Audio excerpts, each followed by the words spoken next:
Yeah, that's cool and everything, but you ever make spaghetti from scratch? We gonna make some pasta today. Pasta today, pasta today. See how excited he is to make this spaghetti? And I'm excited to see it made. In your mixing bowl, go ahead and place 680 grams worth of bread flour and do not juggle those eggs. Crack all 6 of your eggs into a small bowl. The reason why I'm cracking them into the small bowl is because you're inevitably going to have a shell that ends up in there, but also so that, why are you looking at me like that? So also you can whisk these together and it's gonna make it easier to incorporate into your bread flour. Now create a little divot in your bread flour. This is going to make sure that it doesn't just kind of hit the sides of the bowl. After you create your divot, go ahead and place all of your eggs directly onto that flour. We are using no other liquid. Well, aside the olive oil. Is that a fat or is that a liquid? Add your 40 milliliters of olive oil, followed by 6 grams of salt to your dough. Affix your machine with your dough hook, or you could honestly do this by hand and try to plug it in. Is it gonna reach? It's not gonna reach, is it? How are you gonna use the mixer now, dude? Did you figure it out? Okay. Once you have it all locked and loaded, start it off on a very low speed to start incorporating that flour. Now I did have to scrape mine down on the sides just because there isn't a ton of liquid in this, so you may have to do this as well. Bring your dough back up and start mixing this at a medium speed. You don't want to go too hard quite yet because this starts to happen with bread flour. Sounds like it's dying. I hope it's not. I can't buy another one right now. Come on, little guy. I've only been using you for like 10 years.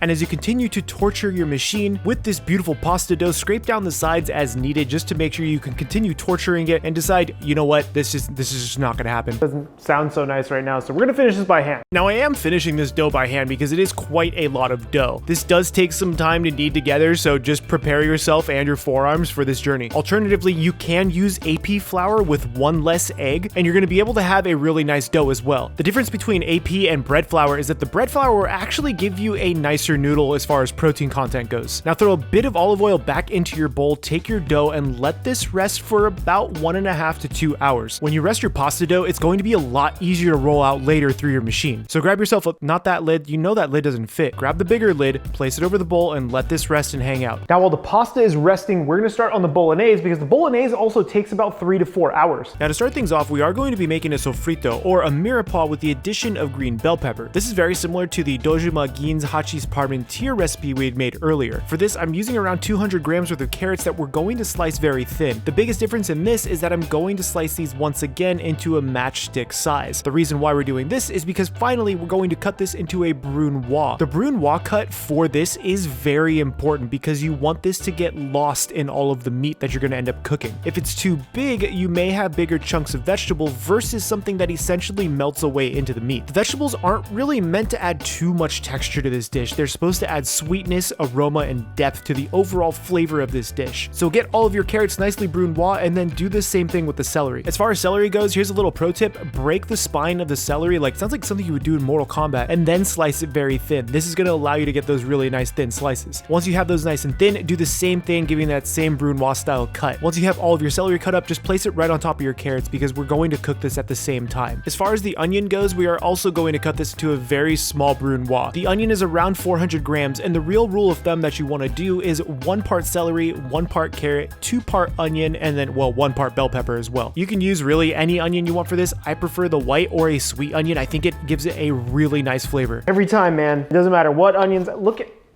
that.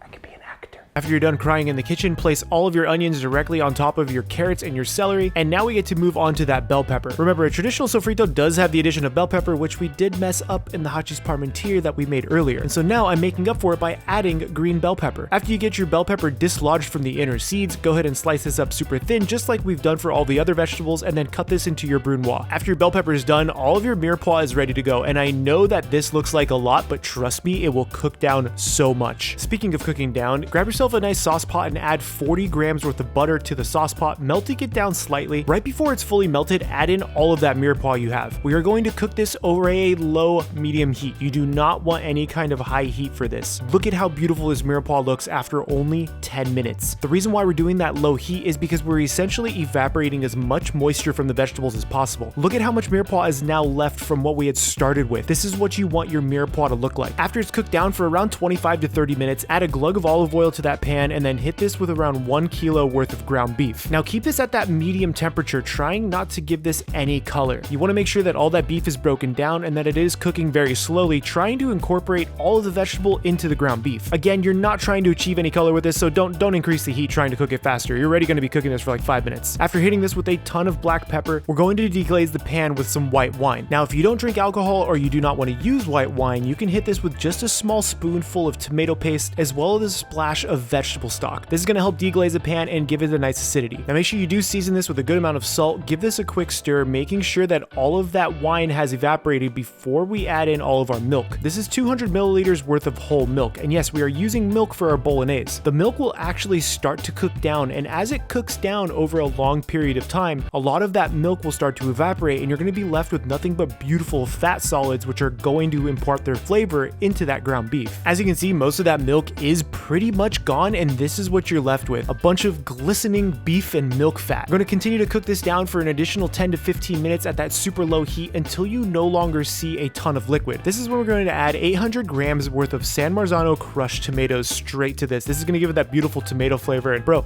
we said crushed tomatoes. Those are definitely whole tomatoes. Whatever. Just make sure that the tomatoes are crushed, so use your spoon or your spatula to break them down as best as you can. The tomatoes are going to give it a beautiful acidic flavor as well as a bunch of richness and sweetness to this overall dish. After you've broken down all of your tomatoes, and you should have just bought the crushed tomatoes in the first place, we are going to bring this to the lowest of low simmers. We do not want this to actually be simmering too hard because we're going to cook this for the next 3 to 4, maybe even 5 hours. This is going to give it so much body and so much richness, so just leave it alone, walk away from, maybe not walk away, check on it every now and then. If you need to like scrape the bottom, you know, just pay attention to it. Now while our sauce is working, again, that's gonna be another like 2.5, maybe 3 hour, 4 hours, some kind of time limit on that sauce. Just get it nice. I'm so hungry. Now after this dough has rested for about 1.5 to 2 hours, it's super pliable and ready to work with. That is what you want your dough to look like. You want to be able to pull it and stretch it. Now because this is a massive amount of dough, we can't just run the entire thing through our pasta sheeter because it's not that big. So I'm cutting mine into quarters. If you're doing a half batch, you're obviously just going to have a smaller batch, but you still will need to cut this in half. After cutting mine into quarters, this is when we're going to start pressing it down so again it can fit through our pasta feeder. I ended up having to use a rolling pin because the bread flour does create a ton of gluten and is a bit harder to work with even after resting. So just do what you got to do to make sure that this fits into that pasta roller. Get all of your pieces rolled out, floured, and ready to go because it's going to make the process a lot easier when we actually start cutting this pasta. And grab yourself a spare sheet tray, dust it with a bit of flour. What are you doing? Where are you going with this sheet tray right now? And then finally start rolling your pasta with the pasta roller at the widest setting. You want to start off with the widest setting to start thinning this out and evening that pasta sheet. I like to go 4 rounds through the widest setting, which may be a little extra, but I like to make sure that the pasta is nice and even, just so that way I have nice even cuts later. After the 4th roll, we're actually going to fold the pasta over itself to give it one lamination. After you fold it over, feed it back through that widest setting on your roller. This is going to help laminate the pasta. I like to do this part around 3 to 4 times as well, just to keep consistent with the first roll. Now bring the pasta roller to its medium setting, and in my case it's a number 4. Feed the pasta through this 2 to 3 times as well, giving you whatever this look may or may not be. What is happening? Stop giving me no shimmying with the pasta. Now after rolling the pasta out, lightly flour it and fold it over itself, and then place it onto that floured sheet tray for later. Do this with all of your pasta sheets, making sure they're consistent and they're around the same size for when we actually start cutting it into our spaghetti. Once all of your dough is rolled out, attach the spaghetti cutter to your machine and start cutting that spaghetti. Look how beautiful this comes out right out of the machine. I mean, do you want anything more satisfying than this? Except for the fact that it's really awkward to hold in this direction and angle, so now all the spaghetti is getting stuck to each other and you cut the sheets way too long, so now you actually have spaghetti that is just, what are you gonna do with these noodles? Who's gonna eat these noodles? Were you just excited for how they looked? Yeah, you were, weren't you? This is really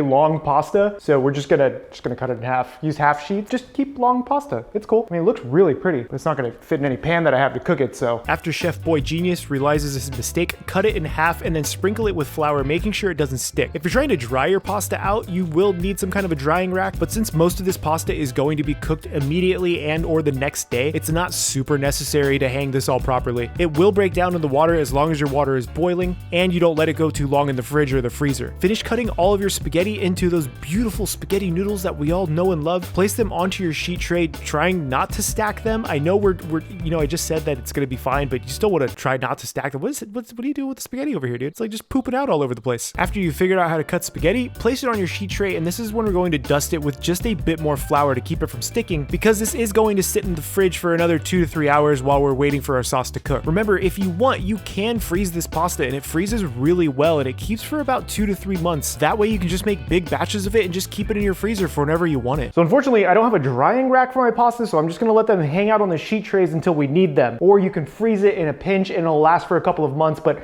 really you wanna eat this as soon as you can. So I'm probably just gonna cook all of this and just keep it in the fridge and like eat it throughout the week. I have a lot of sauce, nothing else to do. Now that our pasta is ready to go and our sauce has simmered for about 4 hours, we get this beautiful glisten and shine. All of that fat has cooked down with the beef. You can't even see the vegetable. Get it a little further away. There you go. You can't even see the vegetables anymore, and that's really what you want. Now I'm using the best vessel possible to cook pasta, which is my wok. If you don't have a wok, just use a big old pot. Make sure you do season that water with a heavy pinch of salt, which I apparently didn't show you, and start placing your pasta into that water. Now, since my water cooled down too quickly, I'm gonna throw a lid on this and let it come back up to a boil. While it's coming up to a boil, take some of your beautiful bolognese meat sauce and place it into a heat-proof bowl. This is going to be used to toss the pasta in before we do a plate up. Now make sure you do not walk away from this because this happens, and at least now you know that your water has come up to a boil. This pasta only needs to cook for around 3 to 4 minutes to get a beautiful al dente. Once it's cooked, remove it from the water immediately, placing it into the bowl with some of that meat sauce. Now try to get those noodles coated with a bit of that meat sauce. You can also add some of that pasta water or additional fat from the meat sauce to get it nicely coated, but look at how beautiful those noodles look. Now give it a good twirly-do with your tongs or use a pasta fork if you really want to. Slide it directly onto your plate of choice, which this is the only plate that I ever use. Remember to get the remainder of that meat sauce out of that bowl and then top it with more meat sauce. I said more, I didn't say all of it. That's enough meat sauce. Garnish this with a heavy amount of freshly grated Parmesan cheese. I like a heavy amount of this, so just feel free to use as much as you want, really. Garnish with some fresh basil and some fresh cracked black pepper. And there it is, Spaghetti Bolognese from Sailormoon Eternal, because Sailor Jupiter is best girl. You can cook this up to like 5 or 6 hours over that low heat, and it's just gonna give it more and more flavor as it goes. And since the sauce takes so long, just honestly make your own pasta. It's gonna make all the difference. Just like all the difference will be at CHEFPK.com, where you can pick up my brand new books, Any Bites, that we just funded on Kickstarter, and check out these recipes. So cheers.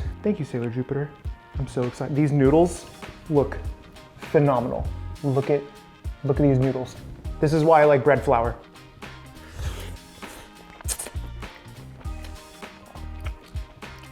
The chew from the noodles, from that bread flour, absolutely fantastic. And you have this richness from the sauce, from cooking, and the butter and the milk and the beef, just everything kind of comes through. And it's not in your face. It's mellow enough to where you can eat a bunch of it, but I want to put some chilies on it. This is it. This is it. There's no sugar in this, but it still has that beautiful sweetness from those vegetables. Don't skip that step. Just like you shouldn't skip out on checking out CHEFPK.com for my brand new books, a bunch of merch, and this recipe. My name is Chef PK. Get subscribed, and remember, keep playing with your food.